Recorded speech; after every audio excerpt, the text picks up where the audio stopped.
O come, let us sing to the Lord. Let us make a joyful noise to the rock of our salvation.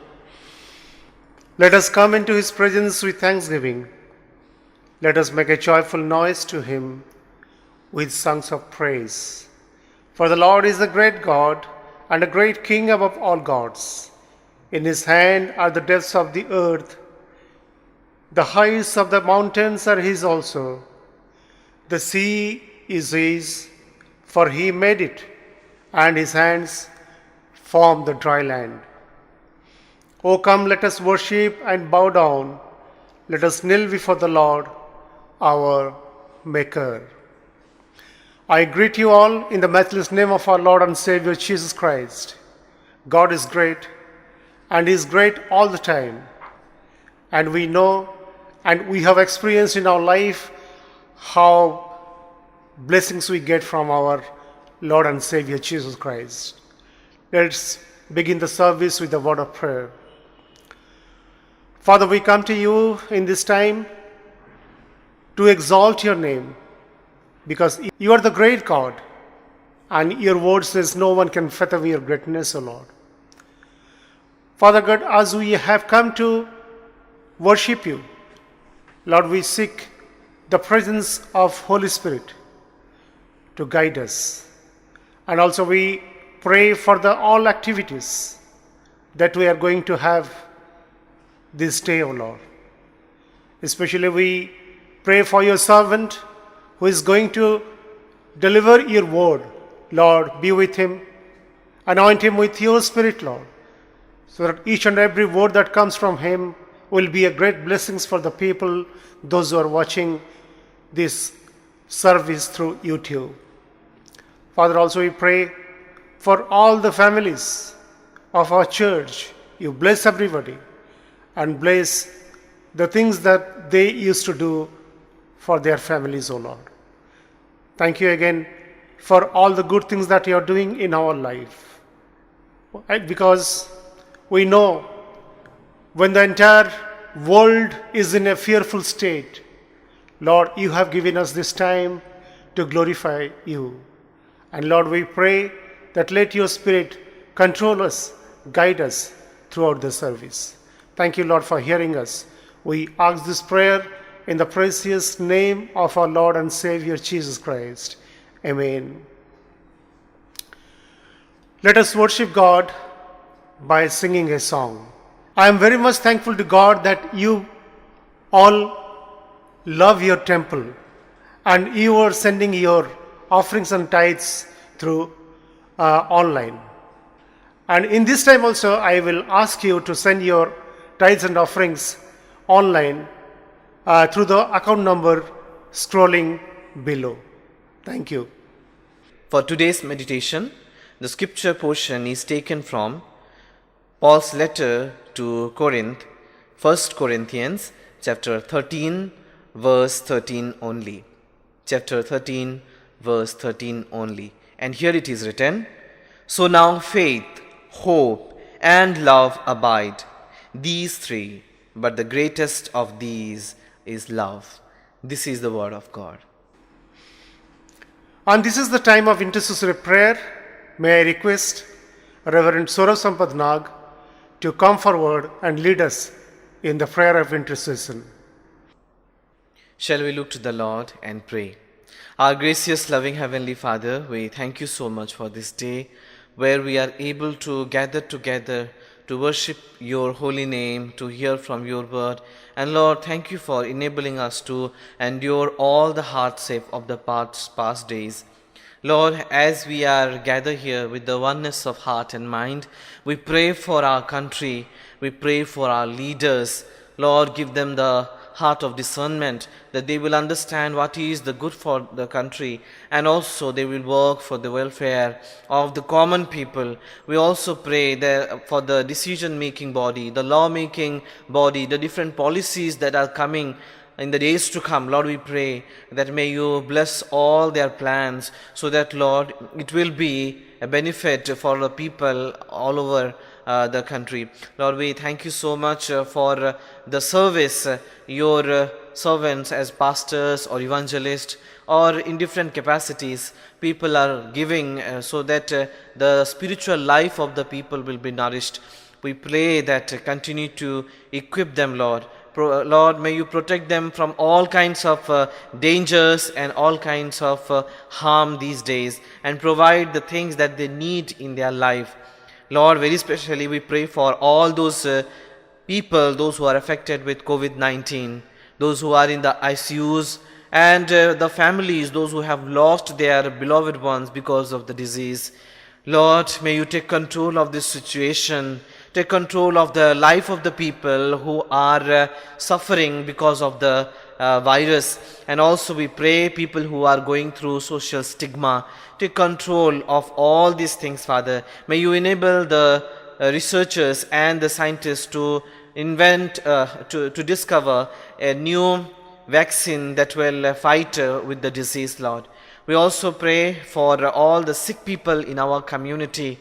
Lord, those who are suffering because of the old age or because of their sicknesses in body, Lord, help them to endure those sicknesses.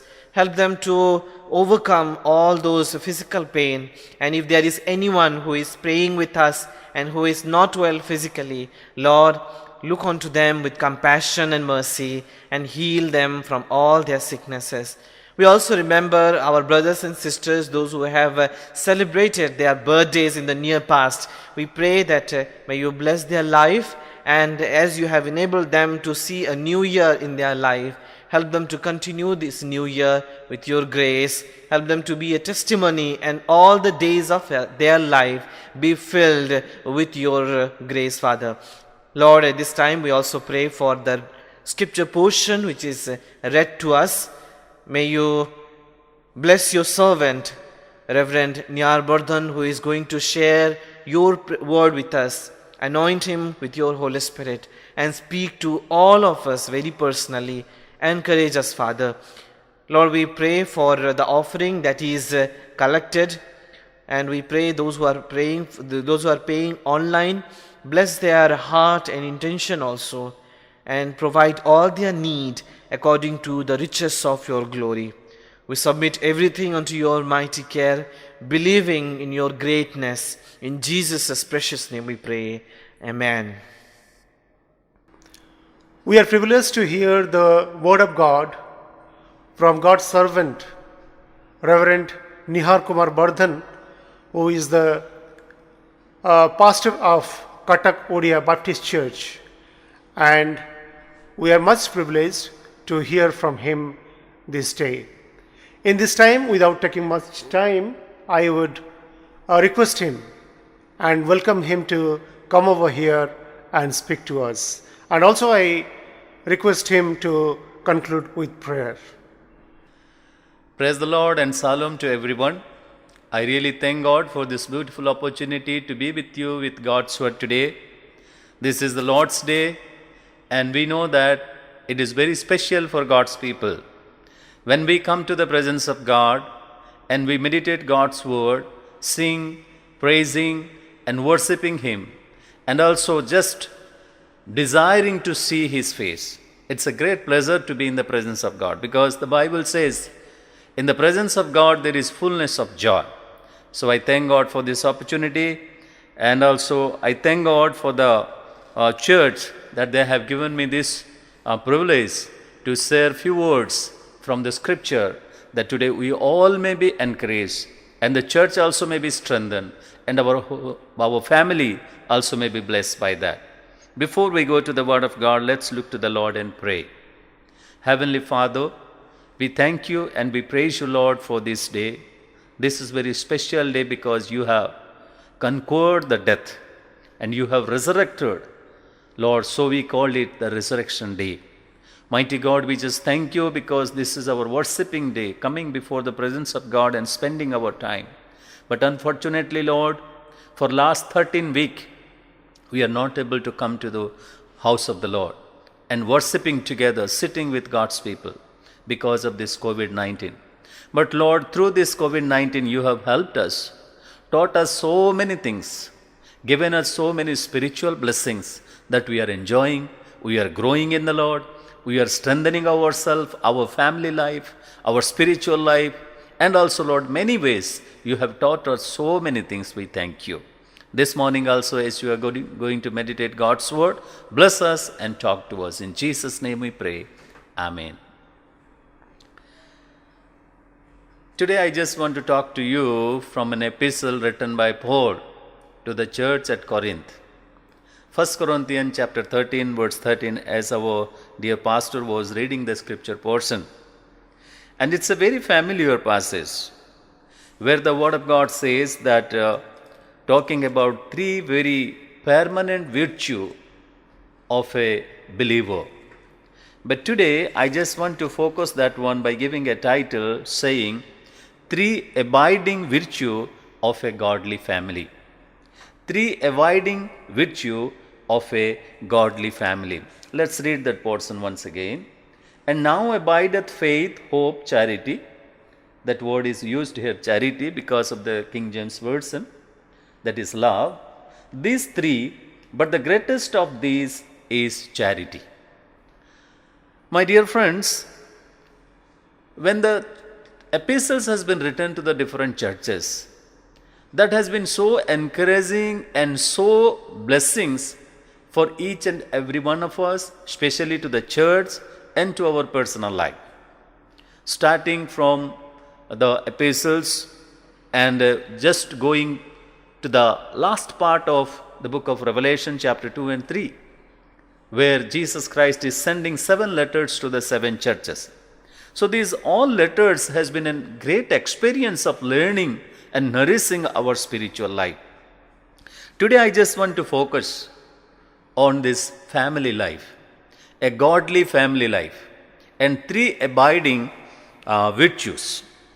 Those are faith, love, and hope. Among these 3, the greatest is love. So we will start with love. As we know that 1 Corinthians chapter 13 is talking about a great virtue, that is love. And Paul is writing to Corinth church that how they are going to use the spiritual gifts. Because the church was very rich in wealth, very rich with the spiritual gifts, very rich in so many things, but they were very poor in love. As Paul was encouraging them by saying, you may be having the speaking in tongues, you may be prophesying, you may be seeing the visions, and you may be doing so many charitable things. But if you don't have love, then all the things are like vain. So he is encouraging. So today we are just going to see the 3 abiding futures or 3 abiding virtues of a godly family. The first one, we will see the greatest one is love. This is the greatest love, or the word what has been used in the Greek Bible. The word is agape. We know everyone that word, very specific word. That is the top and that is the zenith part of the love. That is godly love. And here Paul is writing to the Corinthian church and saying, you must have that love in priority. You may have phileo, you may have another love, you may have different love, but the agape love must be prior. And in a family, loving to God, loving to one another, loving to wife, loving to husband, loving to children, loving to neighbors, these should be the prime and priority in our family life. But above all, loving God must be there in a godly family. If we don't love God, though we are very familiar as a Christian family, then things may be like vacuum. Things may be like empty. This time I'm just going to bring so many, the family we can see as an example. But in John chapter 11, you will find one family, very familiar family, to whom Jesus Christ was loving so much. He loved everyone, but still then, we know that the family was so attractive to Lord Jesus, even leaving the Jerusalem temple, even finishing all his ministry of the day, he was going back to Bethany. And this family was not a wealthy family. This family was not very famous because they were orphaned. We are not knowing about their parents. And they were only 2 sisters and 1 brother. Mary, Martha, and Lazarus. And in chapter 11, we see that brother Lazarus was sick. Verse 1 and 2, you will see that now a certain man was sick named Lazarus. He was a very certain man. Why? Because Christ loved him and he loved Christ. Of Bethany, the town of Mary and her sister Martha. It was that Mary which anointed the Lord with ointment and wiped his feet with her hair, whose brother Lazarus was sick. It was that family which family was loving. It was that family who were inviting him all the time and whose door was open for the Lord all the time. So Christ was attracted towards that family. My friends, a godly family should having that virtue that God may be having the longingness to come to us and stay with us. When God comes and stay in the midst of us, that family turns to be a blessing family or blessed family. So here we see they were loving so much to Lord Jesus, even Lord also was loving to them. And we see the loving God, it should be shown in action. Our love should be shown in action. When we see the example of Abraham and Sarai and all in Genesis chapter 18, when Abraham saw the three strangers, he welcomed them, given food in the very hot sun day, and he was giving the hospitality to them, and it was a blessing. If you go to book of 2 Kings chapter 4, you will find a rich lady of Sunem. She opened the door for the prophet Elisha. And Elisha used to go there for lunch or for dinner or for slowly she built a house. She put the table, she put the cot, and she put all the things over there that the men of God may dwell over there safely, comfortably, and do the ministry. You see the love, the little love she had, and it was showing by the action. And we come to Luke chapter 19. Then we see verse 3, you will see about Zacchaeus. In verse 3, you see Zacchaeus had a little desire. The love was little like a smoke, and he was desiring to see Jesus. And he just went up to the sycamore tree. And the little smoke of love, Jesus Christ could recognize. My dear friends, if you have a little smoke of love towards the Lord is recognizing it. He just rushed to the sycamore tree. By staying under the sycamore tree, he just look up and say, Zacchaeus, you come down, because I am already staying in your heart, but now I am going to stay in your home. My friends, if you have a little love, that's enough. Lord is going to possess that one. Here in John chapter 11, and when we see verse 20, you will see they have sent the message to Lord Jesus that to whom you are loving, he is sick. Mary and Martha, they sent the message, and they were waiting for him. They looked for him, but they lost. Brother already died. But now when he is coming to Jerusalem, coming to Bethany, in verse 20 you see, then Martha, as soon as she heard that Jesus was coming, went and met him, but Mary sat still in the house. After all these things also, when Lord Jesus Christ is coming to them, the love you see, they never say anything, but she just stood up and rushed to meet the Lord. That kind of love should be there. In verse 28 also, same like Martha, Mary also. Mary was just sitting in the house, having little kind of agony in her heart that Jesus didn't come or something like that. Maybe as a believer should have that one. But in verse 28 you see, and when she had to so said, she went her away and called Mary her sister secretly, saying, the Master is come and calleth for thee. As soon as Mary heard the word of Martha, she rushed there. She rushed to there, and she is falling before the Lord and worshipping. You see the love. My friends, if we have love for the Lord in our home, that will be turned to be a home of blessing, an ideal home, ideal family. Loving to wife, loving to husband, loving to children, that is there. That should be there. But above all, the agape love must be exhibited to the Lord. giving priority of our love and affection to the mighty God, the one who hath given his life for us. So the first one is love. Then second one, very shortly we will go, that is faith. Faith. The Greek word used here is pistis. Faith is the substance of things hoped for, the evidence of things not seen. What we have never seen, but still then we are hoping for that one. We have the evidence, like I got it. That is called faith. So faith is the substance of things hoped for. Substance of the things what we are hoping for.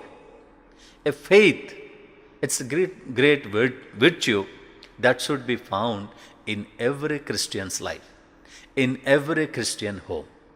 If there is no faith upon each another, if the faith is not having, wife is not having the faith upon the husband, then the family will be collapsed. And if the husband is not having faith upon the wife, that things will be collapsed. I have lot of story I can tell you about this faith and suspicion, doubt and all. How the doubt, little fox, got into the home, and the home can be a mashup. So faith, we have faith. We need to have faith in the family among each other. But we saw some family in our Holy Bible. Things were written there because we may learn something. What is that? We see in the family of Esau and Jacob, Isaac and Rebekah. In that family, the deception was in so rich that they were not having faith upon each other. Isaac was not able to have faith upon Rebekah, and Rebekah was not able to have faith upon Esau and Jacob, and all these things they were messed up. Finally, what happened? Jacob was deceiving Esau and he fled away. He departed for a long period, but when he was coming with the blessings of God, with a so crowd and so blessings, then he thought, my brother may come and kill me. That's why he prepared well.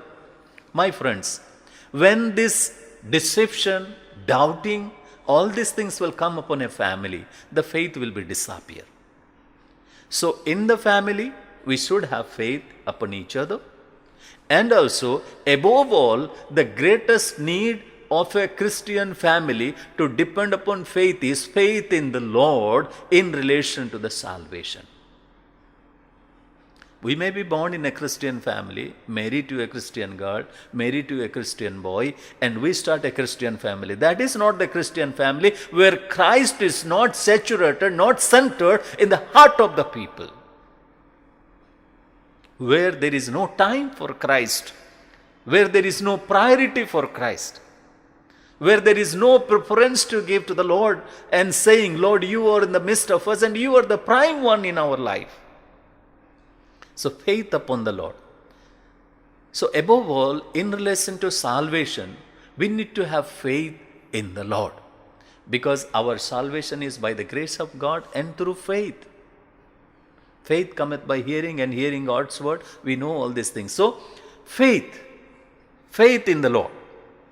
My friends, this family, what we are talking about, Mary, Martha and Lazarus family, you see the brother has been died, 4 days has been passed, and now Jesus Christ is coming after a gap of 4 days, and when they meet him, what they are saying, if we read in John chapter 11, verse 21, then said Martha unto Jesus, Lord, if thou hadst been here, my brother had not died.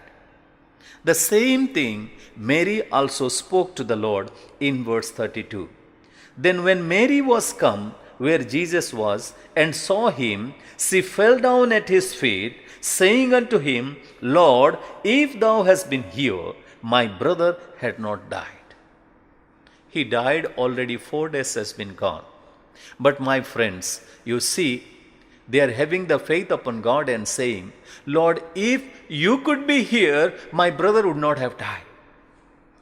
If you could be here. There are so many things in our family today. Friends, today also it is not too late. You can have faith upon God and say like Mary and Martha, Lord, if you come to my home, these things will be solved. The need will be over. the things what we have loaned for, that will be fulfilled and that we can pay it off. Friends, if you are sick, you can pray to the Lord and say, Lord, still we are having faith upon you. I believe that you can change about things of our family. So, as I was talking, the greatest need of our family is the salvation of all. And for that, we have to faith upon God.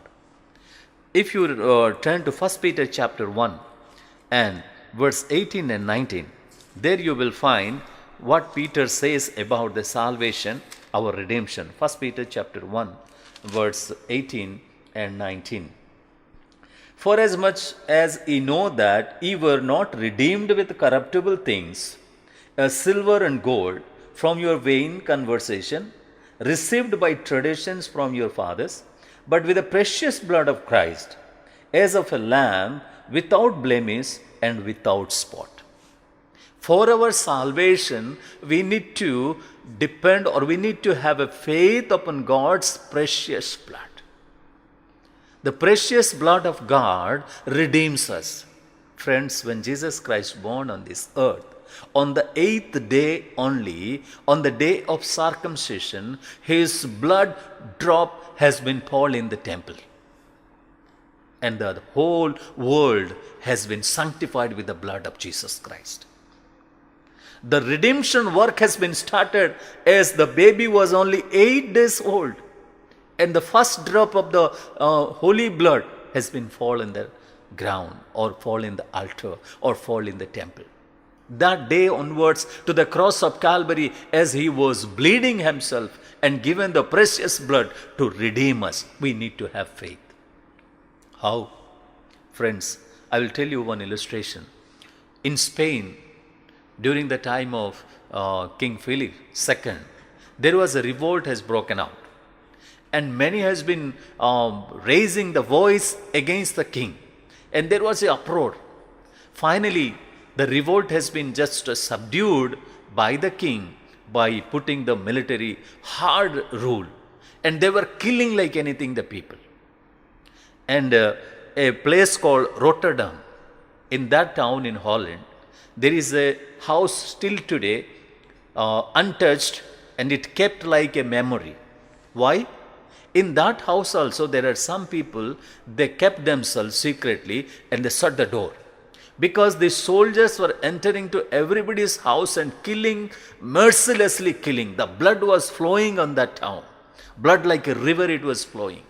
And as they were killing one after another house, finally they reached to this house. And when they reached to this house, they saw the blood was coming out of the door, flowing like anything. What happened, you know? How the door was shut, but how the people has been killed? No, they were not killed. As they were crying and they were praying inside the house, one young man, he got an idea. He saw a goat was there. And he took the goat, killed the goat, and took out the blood, and he just threw to the door side. So the blood was flowing. The blood was not of the people, but the blood was of the lamb. And it was flowing. And when the military armies, they came near to the house, they saw the blood is already flowing. One man said, or one army said, they are already killed. Why should you open the door? My friends, you see the faith in the blood. The young man, he had the faith in the blood of the lamb, but this one will be disguising them, deceiving them. They saved. Same like that. It is not like that we are having a blind faith or a blind trick. No. Have faith in the precious blood of Christ, and that will be redeem us from sin. Redemption. In Revelation chapter 1 verse 5 says, it will blot out our sin. The stain of our sins. It may be so deep, so visible. But Lord is saying, I will blot out all your sin. Isaiah chapter 43 verse 25 you can read. Acts chapter 3 verse 19 you can read. And also Ephesians chapter 2 verse 13 says, the blood of Jesus Christ, the precious blood of Jesus Christ, bring us near. It brings us closer. In Colossians chapter 1 verse 20 says that the blood, the precious blood of Jesus Christ gives us peace. reconciling with the Lord. Once we were enemy, but He reconciled us. He made peace through the blood of Jesus Christ. And also, it cleanses us. 1 John chapter 1 verse 7. It cleanses us, makes us holy.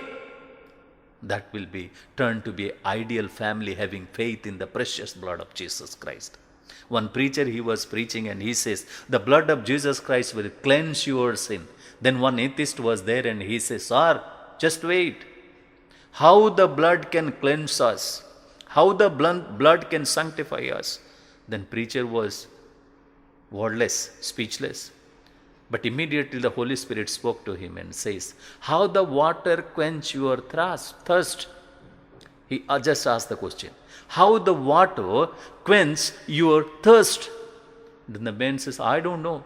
I also don't know how the precious blood can wash our sin. My friends, the precious blood of Jesus Christ can wash our sin, make us clean, pure. So your family can be an ideal family. So that virtue, faith in God, faith in the precious blood of Jesus Christ, that can save you, redeem you, blot out your sin. Also that will give you boldness. One man caught with some crime and he was going through under the court. But he pleaded to the king of the country, and the king was given the pardon. But he said, don't say anything to the judge. When the judge will be judging you and what the verdict he is giving, you listen. If the verdict is against you, then you show this pardon letter. He went to the court, the judge came and he given against the man. He said, put him in the prison. When the people come near to him to take him to the prison, he took out the paper and said, this is the pardon letter from the king. So he took that one and walked out like a lion with boldness. My friends, we may be in the past we were put under the sin, lot of spots of sin, mark of sin. But the precious blood can wash us out. The third one I will say and conclude. That is the hope, love, faith and hope. Hope in the Lord. Hoping in the family, hoping each other. That should be there. As an ideal family, hoping with each other, and also greatest is hope in the Lord. The greatest hope we can have is only upon the Lord. As I was talking to you in book of 2 Kings chapter 4 about the Shunammite lady, she was not having any children, but Elisha blessed and she got a baby boy. After a few days, the baby boy also gone. Then she was so with much pain and agony, she was rushing. She said, I will go to the man of God and I will talk to him. If you read that one in 2 Kings chapter 4 verse 22, she said to her husband, give me a young man and give me a donkey, prepare that one so I may run to the man. My friends, why? Because she had the hope that one. While I was barren, I was not having any child, but Lord has blessed me. And today the Lord has been gone to be with the Lord. But still I have hope in the man of God. Still I have hope in the Jehovah. So she said, I will run. Where there is hope, let us run to that. Not slowly scrambling. No, run to that. She said, I will run. And finally, the 2 King chapter 4, verse 27, 30, 35 to 37, you see that one. The child has been just come to life. Elisha came and the room which was been prepared for Elisha, he took that room to there and he just prayed for him. 7 times he was sneezing, then came to the life. Then Elisha said, bring that lady that she may take the boy. My friends, you see the hope. Even Job also going through lot of suffering. And he said once in Job chapter, I think Job chapter 15 maybe, Job chapter 19. Job chapter 19 verse 10. He says, my Lord has uprooted the hope, my hope, like a tree. A small tree as we are uprooting, like that the hope has been uprooted, he said. But still then he says, Job chapter 13 verse 15, though he slay me, if he is killing me, still then I will trust in the Lord. I will hope in the Lord. My friends, Psalm 131 verse 13 says, put hope in the Lord forever. For small thing, for big thing, for impossible thing, for hard thing, for anything, put hope in the Lord. My friends, maybe in your home there may be children there given the exam and waiting for the result. This is the message for them. Hope in the Lord. If you are looking for a job, hope in the Lord. If you are looking for a bridegroom or bride, hope in the Lord. If you are looking for the peace in the family, look for the Lord. Because there is hope in the Lord. You run like the Shunammite. Faith, hope, and love. These are the three abideth virtue in a godly family. Hope God will be blessing us. Surely God will be blessing us. Thank you. Amen. Amen. Just want to have a word of prayer. Thank you, Lord, for this word. Thank you for blessing us through this word. Lord, help us, O God, that we all may be blessed and apply the lessons, apply the principle, apply the timeless truth in our life, that our family can be a godly family. In Jesus' name we pray. Amen. I believe that we have blazed with the Word of God, and I would like to thank God's servant, Reverend Burden, for this wonderful message. May God bless you and use you more in the days to come. Let us receive the benediction. May the love of God the Father, grace of the Lord Jesus Christ, fellowship and abiding presence of the Holy Spirit be with all of you from now and forever. Amen. The service ends here. Go in peace and serve the Lord. May God bless you all.